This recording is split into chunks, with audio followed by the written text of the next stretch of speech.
பூஜ்யாய ராகவேந்திராய சத்ய தர்மரதாய ச பஜதாம் கல்பவ்ருக்ஷாய நமதாம் காமதேனவே கிருஷ்ணாய வாசுதேவாய தேவகி நந்தனாய ச நந்தகோபகுமாராய கோவிந்தாய நமோ நமக. ஐந்தாவது வேதம் என்று போற்றப்படும் மகாபாரதம் பார்த்து வருகிறோம். 18வது நாள் போர் நடந்து கொண்டிருக்கிறது. அஸ்வத்தாமன் துரியோதனனிடம் இன்று சல்யன் சேனாதிபதி பதவியை வகிக்க வேண்டும் என்று பரிந்துரைக்க சல்யனை முன்னிறுத்தி 18வது நாள் போர் பிராரம்பமானது. சல்யன் சாமானியன் அல்ல, மகா பராக்கிரமி. ஏன்னா அத்தனை பேரையும் மூர்ச்சை உற செய்து இப்போ சல்யனுக்கும் அர்ஜுனனுக்கும் மிக பயங்கரமான யுத்தம் நடந்தது.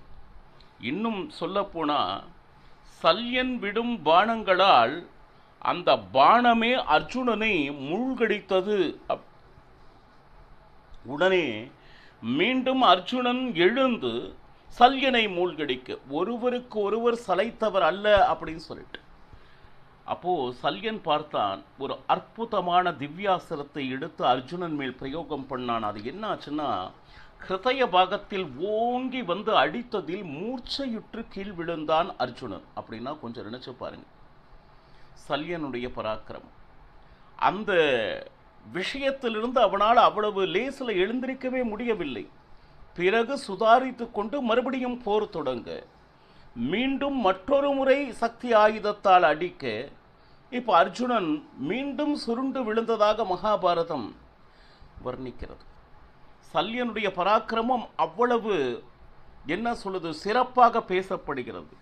எப்பொழுது ஒரு பக்கம் அர்ஜுனனுக்கும் சல்யனுக்கும் இந்த மாதிரி ஒரு யுத்தம் நடந்து கொண்டிருக்கிறதோ, இந்த நேரத்தில் பீமசேனன் வந்தார். பீமசேனன் சல்யனை எதிர்கொண்டு இருந்தான். சரிக்கு சரியாக யார் ஒருவர் நின்றாலும் அவருக்கு எதிராக நின்று விடாது போர் புரிந்து கொண்டிருந்தான்.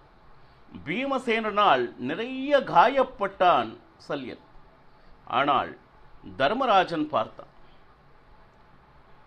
அவன் கிட்டே ஒரு அற்புதமான அஸ்திரம் இருந்தது. அது என்னன்னு கேட்டீங்கன்னா, நான் இதுவரை வாழ்ந்த வாழ்க்கை சத்தியத்தையும் தர்மத்தையும் தவிர வேறு எதுவும் இல்லை என்பது உண்மையானால் இந்த அஸ்திரமானது நிச்சயமாக அவனை கொல்ல வேண்டும் என்று மனதில் பிரார்த்தித்து கொண்டு அந்த சக்தி ஆயுதத்தை தர்மன் சல்யன் மேல் விட சல்யன் மாண்டார். 18வது நாள் யுத்தம். மதிய நேரம் சேனாதிபதியாக வகித்தவனை தர்மராஜனுடைய அந்த பாணத்தினால் வீழ்த்தப்பட்டது. இப்போ பார்த்தோம்னா சல்யனை மிக மிக நம்பிக்கொண்டிருந்தனர், மகா பராக்கிரமி. ஆனால் அவன் கடைசி வரை யுத்தம் செய்து வேறு வழியின்றி தர்மராஜனுடைய அந்த சத்திய ஆயுதத்தினால் வீழ்த்தப்பட்டான். இப்போ என்னன்னு கேட்டீங்கன்னா, அடுத்து சுசர்மா. இவன் யார் அப்படின்னா, சம்சக்தகர்கள் அப்படின்னு சொல்லிட்டு அர்ஜுனனை அங்கும் இங்கும் செல்ல விடாது பல நாட்கள் அந்த சம்சக்தர்கள் அர்ஜுனனை தடுத்து வந்தனர்.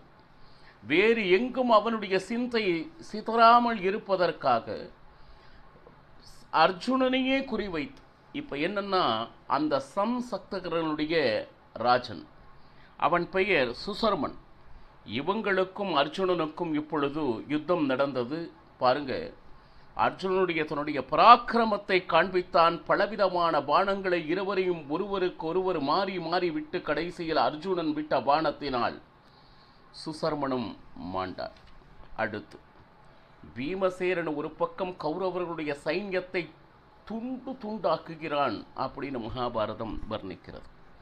இப்போ துரியோதனுடைய தம்பிகள், துரியோதனனையும் சேர்த்து வெறும் 18 பேர் மட்டுமே உயிரோடு இருக்கின்றனர். துரியோதனை தவிர்த்து அத 17 தம்பியர் அத்தனை பேரும் பீமசேனனை சூழ்ந்து கொண்டால், பீமசேனன் பாருங்க, துரியோதனன் பார்த்து கொண்டிருக்கும் பொழுதே ஒவ்வொருவரை ஒவ்வொரு விதமாக அந்த 17 தம்பிகதையிலும் கொன்று குவித்தான் பீமசேன். இப்போ 100 பேர் என்று மார்த்தொட்டி கொண்டு இருந்த துரியோதனன் பார்த்தமனா அவன் ஒருவனை தவிர வேறு யாரும் இன்று உயிரோடு இல்லை. இதையெல்லாம் கண்களால் பார்த்து கொண்டிருந்ததை தவிர வேறு எதையும் செய்ய முடியாது. திக் பிரமையோடு பார்த்து கொண்டிருந்தான். அடுத்து என்ன செய்தான்? சகதேவன் சகுனியனுடைய மகனான உலூக்கன் எதிர் வந்து சகதேவனோடு போர் செய்தான். அப்போ என்ன ஆச்சு? உலூக்கனை க்ஷண நேரத்தில் சகதேவன் கொன்றான். இதை பார்த்து கொண்டிருந்து மனம் தாழாது ஓ என அழுதான் சகுனி. தன்னுடைய மகன் இறந்ததை பார்த்து அதை தாங்கிக் கொள்ளாது சகுனி சகாதேவனோடு போர் புரிந்தான். அவன் சாமானியன் அல்ல. பகடை ஆட்டத்தில் தான் அவன் சிறப்பானவன். யுத்தம் அவனுக்கு தெரியாது. அதெல்லாம் தவறு. இன்னும் சொல்ல போனா சகதேவனுடைய அந்த குதிரை சைன்யத்தை சம்ஹாரம் செய்தான். இப்ப இந்த நேரத்தில் அந்த சகதேவனுக்கு சகாயமாக பீமசேனனும் வந்தான். ஒரு பக்கம் பீமசேனன், இன்னொரு பக்கம் சகதேவன். சகதேவனுடைய பிரதிஜை சகுனியை நான் தான் கொள்வேன் அப்படின்னு சொல்லிட்டு சகதேவனால் சகுனியும் கொல்லப்பட்டான். இப்போ பார்த்தோம்னா கௌரவர் சைன்யத்தில் பலம் வாய்ந்த வீரர்கள் என்று யாரெல்லாம் வரிசையாக சொல்லப்பட்டதோ அவர்கள் அத்தனை பேரும் என்ன சொல்லுது? முடித்து கொண்டு இருக்கிறார்கள் பாண்டவர்கள். இன்னும் சொல்ல போனா அஸ்வத்தாமன், கிருதவர்மன், கிருபாச்சாரியார், துரியோதனன், சஞ்சயன் இவங்களை தவிர வேறு யாருமே உயிரோடு இல்லை என்பதுதான் உண்மை. இப்போ இந்த இடத்துல அஸ்வத்தாமன் சரி, கிருதவர்மன், கிருபாச்சாரியார் இந்த 3 பேரையும் பீமசேனன் ஒருவனாக, அதாவது பீமனும் அர்ஜுனனும் 2 பேரும் சேர்ந்து 3 பேரையும் எதிரான யுத்தம் செய்து கடைசியில் அந்த யுத்த பானங்களை தாங்க ஒண்ணாது. யாரு? கிருபாச்சாரியார், அஸ்வத்தாமன், கிருதவர்மன் இந்த 3 பேரும் அந்த யுத்த ரணாங்கணத்தை விட்டு ஓடி தாங்கள் எங்கு இருக்கிறோம் என்று அறிய முடியாதபடி ஒளிந்து கொண்டனர் அப்படின்னு சொல்லிட்டு எழுதப்படுகிறது. இப்போ பார்த்தோம்னா துரியோதனன் சஞ்சயன் திருதராஷ்டிரனுக்கு கதை சொல்லி கொண்டிருக்கிறான் அப்படின்னு நாம கேட்டுட்டு இருக்கோம். ஆனா ஒவ்வொரு நாளும் போரில் அவன் வந்து அவனால் முடிந்த யுத்தத்தை செய்து யுத்தம் முடிந்த பின் என்ன நடந்தது என்பதனை திருதராஷ்டிரனும் கூறிக்கொண்டிருக்கிறான். இப்போ சஞ்சயன் அந்த 18வது நாள் போரில் தன்னால் முடிந்த அளவுக்கு யாரு? திருஷ்டத்யும்னனை எதிர்த்து போர் புரிந்து கொண்டிருக்கிறான்.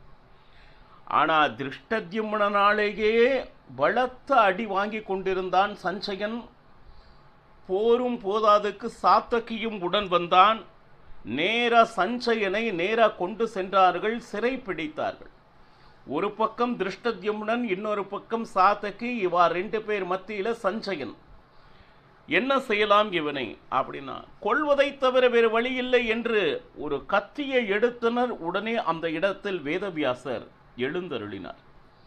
அப்ப சாத்தகியிடம் வேதவியாசர் கூறியார், நீ அவனை கொள்ளாதே. இந்த யுத்த ரணாங்கணத்தில் என்னென்ன நடக்கிறது என்பதனை ஒருவர் மூலமாக சொல்லிக்கொண்டு அதை திருதராஷ்டிரன் கேட்டுக்கொள்ள வேண்டும் என்பது என்னுடைய ஆணை. அதனால இதையெல்லாம் விவரிக்கும் கடமை அவனுக்கு இருக்கிறது. தயவு செய்து அவனை விட்டுவிடு அப்படின்னு வேதவியாசர் கேட்ட உடனே சாத்தகி வேறு எந்த விதமான பதிலும் இல்லை, அவனை விட்டுவிட்டனர். ஆனால் உடம்பெல்லாம் காயம், ரத்தம் சொரிந்து கொண்டு இருக்க நேரா அந்த சிபிரத்தை நோக்கி நடக்க ஆரம்பித்தான். யாரு? சஞ்சயன்.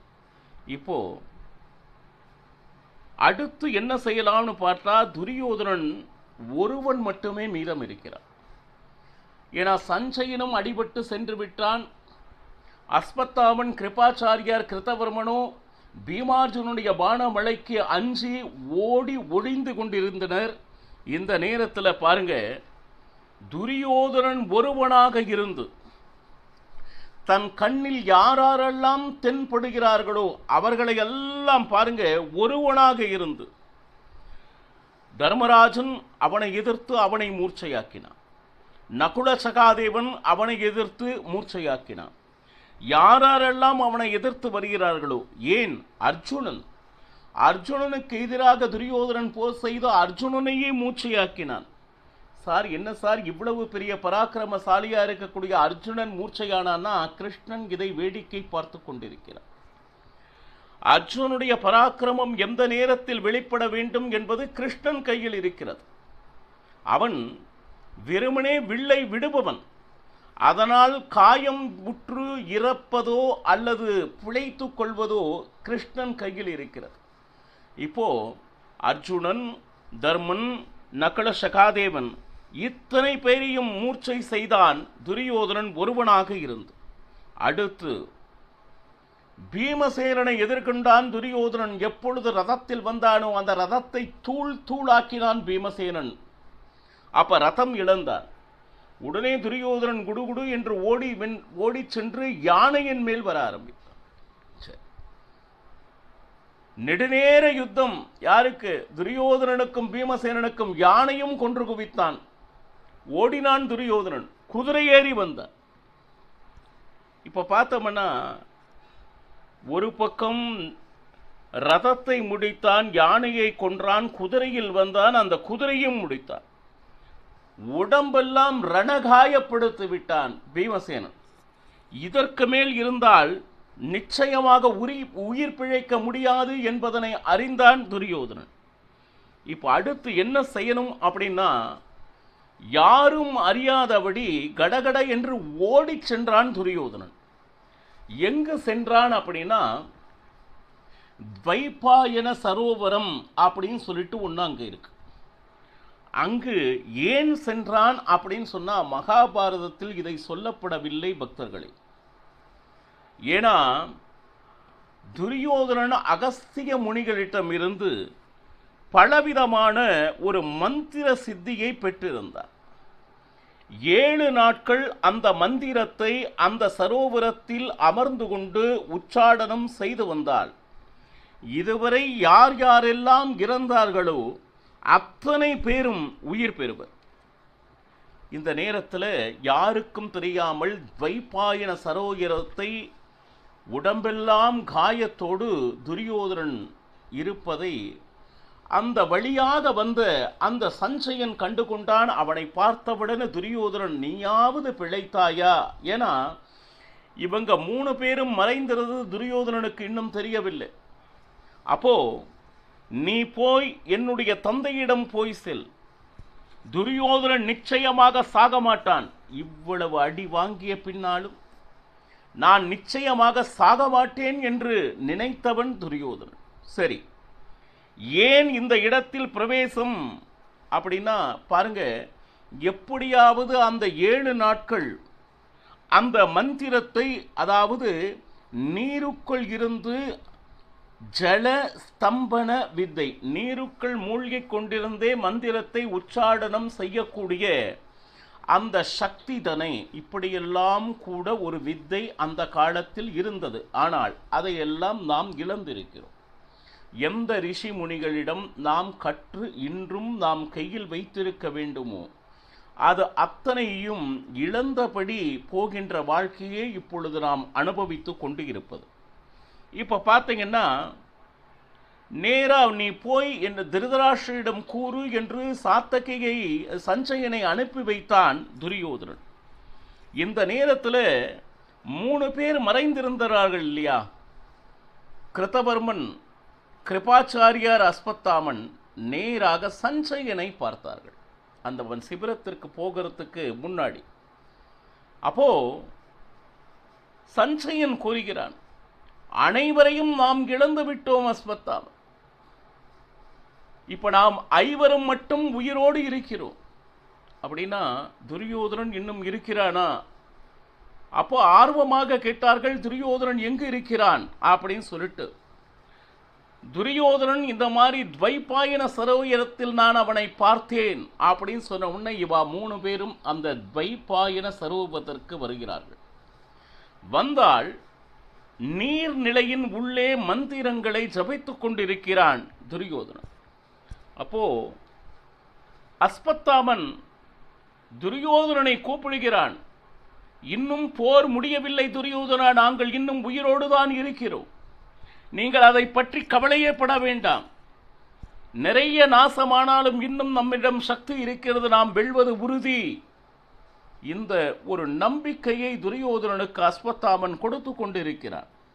பாருங்க, இப்போ 11 சைன்யங்களோடு ஆரம்பித்த இந்த யுத்தமானது 700 யானை, 200 குதிரை, 10,000 காலாட்படை, இவை மட்டுமே மிஞ்சம் இருக்கிறது. மற்ற அத்தனை பேரும் இந்த மகாபாரத யுத்தத்தில் நாசமானார்கள். இந்த 3 பேரும் அந்த நம்பிக்கை கொடுக்கும்படி துரியோதனனை உத்திஷ்டகா, எழுந்து வா எழுந்து வா அப்படின்னு சொன்ன உடனே நேரா துரியோதனன் எழுந்து வந்தான். கண் நிறைய கண்ணீர் துரியோதனனுக்கு. பாருங்க, நீங்கள் இன்னும் உயிரோடு இருக்கிறீர்கள். எனக்காக உங்கள் உயிரை துச்சமென நினைத்து போரிட்டிருக்கீர்களே, கவலைப்படாதே, எழுந்து வா, நாம் அவர்களை எதிர்கொள்ளலாம் அப்படின்னு அஸ்வத்தாமன் நம்பிக்கை ஊட்டினான். இதை கேட்டு துரியோதனன் என்ன செய்தான் என்பதனை நாளையும் பருகலாம். சர்வம் ஸ்ரீகிருஷ்ணார்ப்பணமஸ்து. ஹரே ஸ்ரீனிவாசா.